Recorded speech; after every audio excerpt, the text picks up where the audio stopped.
दुसऱ्या श्लोकाचा श्लोक आहे, अग्रे वन्नी पृष्ठे भानु रात्रौ चिबुक समर्पित जानू करतल भिक्षा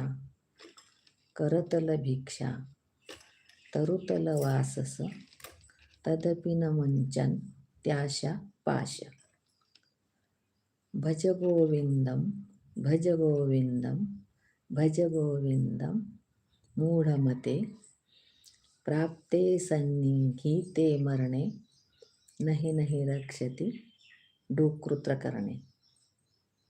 असा तो दुसरा श्लोक आहे. अग्रे वन्नी म्हणजे समोर जाळ जळत आहे, समोर शेकोटी आहे,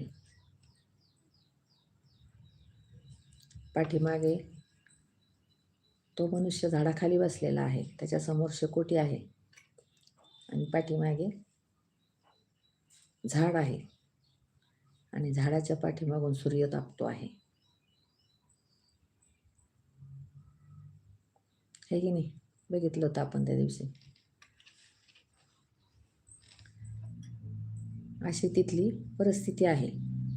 आणि पुन्हा तो काय, करतल भिक्षा, हातावर भिक्षा मागून खातोय. काही नाही त्या मनुष्याजवळ, हातावर भिक्षा मागून खातोय. करतल भिक्षा तरुतल वासस.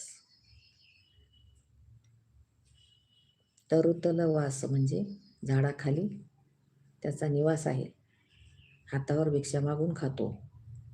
पुढं शेकोटी आहे, मागं सूर्य तापतो आहे. आणि अशाही परिस्थितीत तदपि न मुंचन त्याशा पाश, तरी पण त्याला आशा सुटत नाही.